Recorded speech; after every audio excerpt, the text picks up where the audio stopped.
What's up, guys? How are you?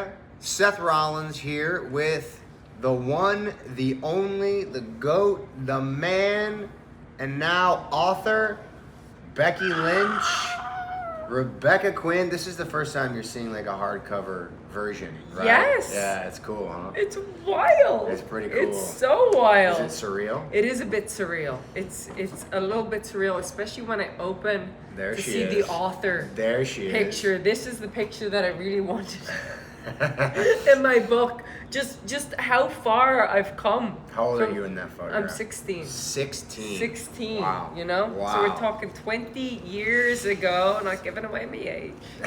Giving away my age. Yep. All right, well, we're here to talk about the book. We're here, we got a big surprise that we're going to announce, but we're going to wait till the end to do that. First, we want to talk about the book. We want, the fans have got questions. They've got lots of questions they want to ask.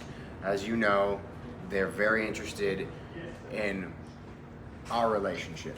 I'm her husband. In case you don't know, in case you're tuning in for the first time, I'm her husband. I'm not an interviewer. I'm not a professional, anything but a wrestler. Can I just look at how well this kid did? This kid did good. She did good. I'm the one batting up here, all right? I'm the one batting up. All right, so let's get into some questions, okay? So your moniker is the man. Yep. This person wants to know, who is the man in the relationship? I'm not the man Right. in the relationship. No, not at all. Not at all. Not at all. No. He's the organizer, the deliberator. You know, I'm more of the creative. Hmm? You know, the ideas person, and he's the person who orchestrates things. I think in wrestling, especially in my division, I find that I am the orchestrator. Sure, I am sure. the organizer, the deliberator. But in the relationship, you know, it's all that. So on that now, we're both full-time WWE superstars on the road all the time in the same industry, entertainment world. Kind of describe what that's like. If it's good, bad, pros, cons. Like, is it beneficial? Is it helpful? How does it change? Is it change from any other relationship dynamic you've had? I think the biggest worry for me when we first got together was that we would be around each other and talking about wrestling the whole time, and that was nerve-wracking for me.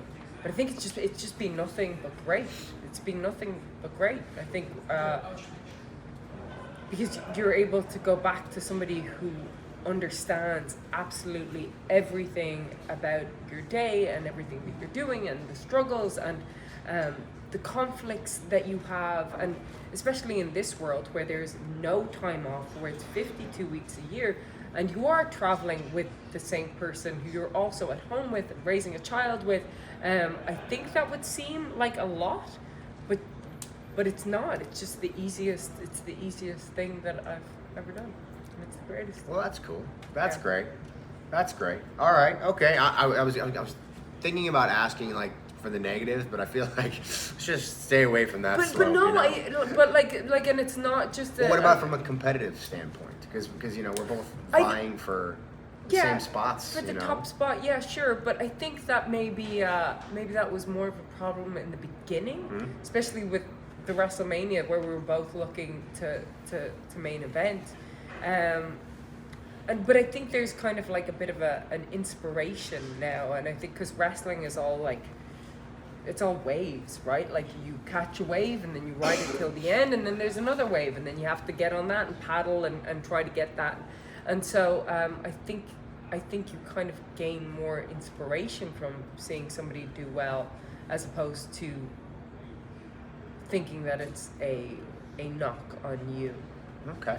So more positive than negative for sure. 100%. That's great. I feel the same way. 100%. I feel the same way. But WWE isn't your only foray into the television world.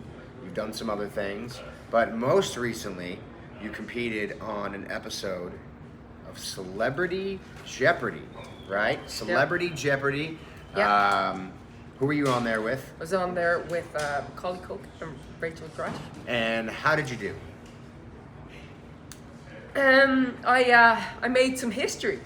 I made history. Talk of the town. Talk of the town. I was ratings, Rebecca. We're going to start with the positives Ratings, before we Rebecca. get to the Yep, negatives. yep. Highest rated Jeopardy episode. And then they replayed it, and it did even better. And I think a lot of that is because of my historically awful appearance. I was the first person in history to get 0 questions right within the first 60 questions. Is that right? Going in after Double Jeopardy. I, 1, was a little bit screwed, and 2, like some of the answers, they could have given them to me. The buzzer. And then 3, I'd never watched an episode of Jeopardy beforehand. I was a little bit cocky going in because we had just been on Weakest Link. Yeah. We had just been on Weakest Link, and I crushed it. I killed it. I was the strongest best. link You were the best. every single round until the New Day voted us off. And so I was feeling cocky. I was like, trivia, I got this. But then I'd never watched Jeopardy before in my life. So the way that they asked the questions, the buzzer, it all tripped me up. I'm really making excuses now for why it was awful. Really, they sent the wrong family member, but we made history. We made history. We made history. You did great. Like you said, ratings, Rebecca. We got to focus on the positive Ratings, here. Rebecca, history maker. Positive, Game positive. changer. Speaking of game changer, let's talk about the book now. Let's get to the book. You wrote a book. I wrote a book. You've been writing this book for... Well, I started it in 2020. I started it when I went on maternity leave when I was having Rue. And then I'd start and then I'd stop and then I'd start and then I'd stop and then I'd start and then I'd stop. And then eventually I had a deadline and then I had to keep going. But I hadn't reread it, and I sent it off, and then I had some trouble with editors until I got to my amazing editor, also Rebecca. And she sent me back questions and stuff, and I got to read it, and I was like, wait a minute, what am I writing? This isn't the book that I want to put out there. So then I spent 5 weeks, and it was the time when I became the NXT Women's Champion, where I really started crafting the book and getting it to a point where I'm really proud of. And so I say that I started it in 2020, but I really got the bulk of it done in a 5-week span, I would say. Well, I watched the whole process. Yes, I well, watched the you tell me entire the process. I watched the whole process. I saw the entire thing. The you'd go in sprints and then you'd back off in sprints. She took an entire writing class, by the way, a year-long writing class, every week for a year, in preparation for writing this book, which was insane in its own right because she's raising a little kid, trying to be a WWE superstar, wifing as well, being supportive, and she's taking a class and writing a book. She's literally doing it all.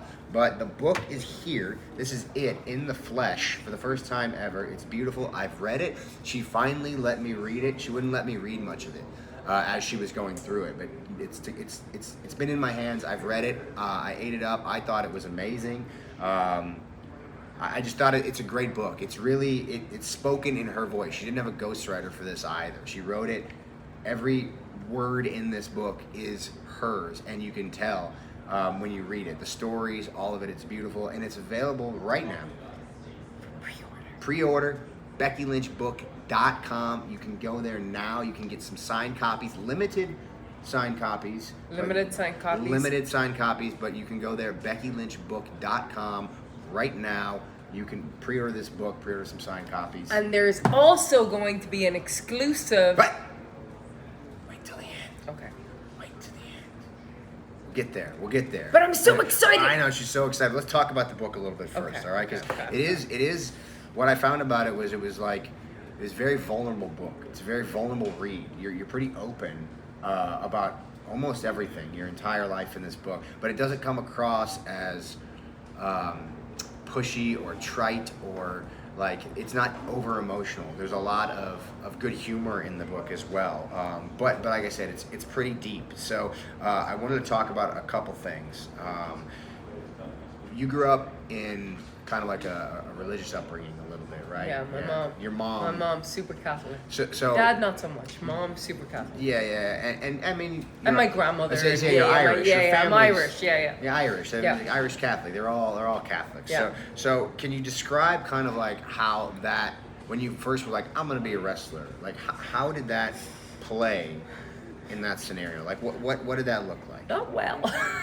Okay. Not well. Yeah. Not well. They It's a weren't little- supportive. Not so much. I mean, my dad was extremely supportive. I write about all of this in my book, but he was the one who drove me down to the wrestling school. My parents were separated at the time, separated in general, divorced at that stage, and which in Ireland was wacky because divorce wasn't even legal until the late 90s. And so, but my mom, I lied to her and told her that I was doing Brazilian Jiu-Jitsu because it just seemed like a little bit more exotic, maybe she could get behind it. But myself and my brother were huge wrestling fans, but anytime she would come in and we'd have wrestling on, she'd be like, oh my God, no, what are you watching? And she'd shriek, and so there was no way I could tell her that I was going to be a wrestler. But also, I mean, you're talking about somebody who's Catholic, which means full of guilt, full of shame, full of no sexuality at all. You are constantly in sweaters and hoodies, and you do not have a body. You are a floating head in a hoodie. And so, like, when you would watch wrestling, what was on the TV, there was a lot of, women in grand panties matches and mud wrestling matches, and Yeah, because we're talking what, late 90s, early 2000s yeah, WWE. late 90s, early 2000s. It's a different era. A completely different era. And like my ma was like, is that what you're doing? And of course, like, that's not what I wanted to do. That's not. I wanted to do what the guys were doing. I wanted to. Hey, Louise, shut up. I wanted to do what the men were doing. I wanted to be a top star, and so, but like, I couldn't point to anything and say, this is what I want to do. So that actually is a perfect lead into the next thing I want to talk about, which is being a woman in a male-dominated industry. I'm talking dominated. Like, you really had to pave the way in that regard to for people, even the audience was just viewing women in a different light, right? Because there was nobody there to set that bar. There was nobody there for you to look to. So how was that, even in the early stages of the industry, working your way all the way up to WWE, constantly trying to fight that good fight, if you will? Gosh, I think it became very confusing in many regards, because I had this vision of what I wanted to do, but then also had this weird thing of like, well, but no, you just have to conform to make it, and like, and so I found it very confusing, and a kind of detail about how you try to fit into this mold of feeling like you have to do lingerie shoots and all that kind of stuff, but then really what I felt really uncomfortable. Like, I didn't know what I was doing. I wasn't doing it because it was what I wanted to do. I didn't feel empowered doing it. I felt just the need to conform, and then I stepped away from business for a long time, and then coming back to it, I guess I had a different perspective. But I also had so much life experience because I did so much in the meantime. But then coming into WWE, I had one very specific goal, and that was to main event WrestleMania and to make women's wrestling the coolest thing on TV, and to change the game and to be seen as equal. And even in my early stages in NXT, it was weird and it was confusing because you were told that women can't punch, and we can't use things like steps, or we can't use the post, or we can, and it was like, well, are we supposed to just hair pull and slap each other and do, and it was very confusing. And I even remember being told, move like a girl, and I was like, wait, what? I'm a girl, I'm moving. What do you mean move like a girl? And it was all so very confusing. And so, and also, where I wanted to go to there had been no women that had gone there. So it is very male dominated, but I was trying to get to the space where the men were. Yeah. At the top of the card, and so had to rely on them for help and for guidance, and was lucky that I had people like you to turn to, and like John Cena, being able to ask him advice because he was on all the live events, and so you very much had to go to the people who had been in the spots that you wanted to be, and luckily everybody is so willing to help the younger, eager talent out in that regard. Like nobody's hoarding the secrets for themselves. So you know? so now you're that. You are John Cena, right? Yeah, Well, sure. Look, yeah, you yeah. are. You know? She'll never say that. Sure, well, you but know, as in I've you're got in that more position. experience. Yeah, You're in that yes, position. I can be so in that what position. what advice would you bestow on the next generation of young ladies trying to follow in your footsteps? Gosh, I suppose it's more than anything is to trust yourself. And then it's the thing that John used to always say to me that used to frustrate the hell out of me. I don't know who you are. I don't know who are you? Who are you?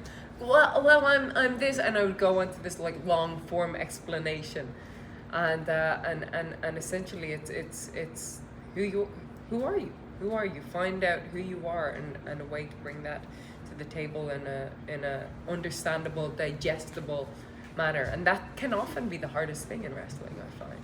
Very difficult, and you cover all this in the book. I do. In depth. In I depth. mean, we're just jumping over things, but Yeah. you can get more detail in the book, BeckyLynchBook.com. Right now, you can get it. But you talk about John saying, "Find out who you are." Right. So, what are the main differences then between Becky Lynch, the man, and Rebecca Quinn? Oh, are gosh, yeah, so are they much similar? Are they different? Like what's the relationship between you and your character? Just want to ask you that question. I want to ask you that question. What's the difference? Yeah. What is the difference? Oh man, that's I don't know. Because you're not as mean. I'm not as mean. Rebecca Quinn's not as mean as Becky Lynch. Becky Lynch is kind of mean sometimes, but you're both strong and you're both powerful, strong-willed, stubborn at times. We have this long-standing debate of who's more stubborn because our daughter is outrageously stubborn. We're like, where did she get that from?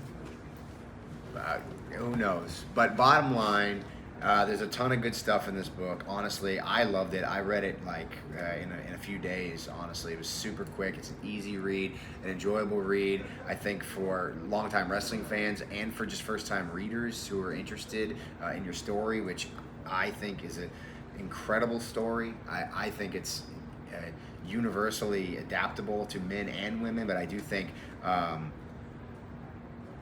average girls are gonna really get quite a lot out of this. So I just wanted to thank you for putting this into the world. I know you had much trepidation when it came to, I mean, there's so many times when she was like, I don't even want to write this book. I'm done.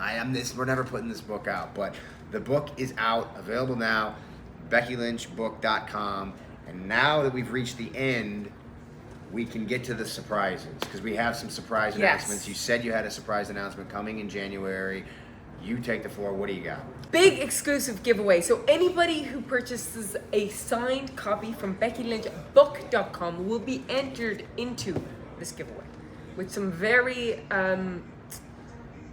sentimental items for me. And so I've written about all of these items in detail in the book, and so I wanted to give people something that meant a lot to me. You've got the items. I've got the items. Let's show the items. So here are the items. So one, this is the t-shirt that I did my first promo in after I turned heel on Charlotte at SummerSlam, which really set the table and sent me on an upward trajectory to becoming the man. And so I talk about that promo, and even looking at it brings me back to a whole bunch of memories. So I will sign this for you, and some lucky winner is going to get that. That's cool. That is item 1. That's quite cool. What else you got? 3 items. 3 items. All right, let's get to Item number 2. This is the leather jacket I beat up Charlotte and Rhonda in with crutches. With crutches, nonetheless. I drew blood from Rhonda's head. Ronda Rousey. MMA WWE legend. Yes. So we're clear. And then got carted away by security officers. So Is that the jacket you got arrested in? No, The arrest? this isn't the arrest jacket. That was just the beat with the crutch. That's the beat with the crutch one and get carted off. Okay. But I was really happy about it because, you know, when we got arrested, it was all 3 of us. Yeah, but this yeah. was just me This was you. just me hobbling in on a crutch, then beating the hell out of them with crutches, and then getting carted off. I remember really awful I remember security the that crutch night. beating was it was rough. It was Yeah, rough. It was violent. rough. So that's cool. That's Yep, pretty there sweet. we go. There's that. And then we're going way back. Way back. Going way back to the archives. Wow. This my trench coat that the young lass kicker used to come out in. This is Wow. the one that I debuted in an NXT match myself against Sasha Banks, and I had this whole new steampunk look. I talk about it a lot. I talk about the trench coat Yeah. a lot in this book, and so that is the 3rd item. So if you go on to BeckyLynchBook.com, order yourself a exclusive signed copy, and then you get to enter into this giveaway where you will win a signed. And don't worry, if you've already purchased a book there, you're already entered in. You're already entered in. Already so in you're the draw. good. But there's one more thing. Yes, One more thing. You are going to be doing very, very limited signatures with this purple pen with a very special inscription. So there'll be limited numbers of them available. BeckyLynchBook.com. And that's it. Thank you guys so much. Really appreciate you hanging out with us. Honestly, I can't say enough nice things about this book. Obviously, I'm a little biased.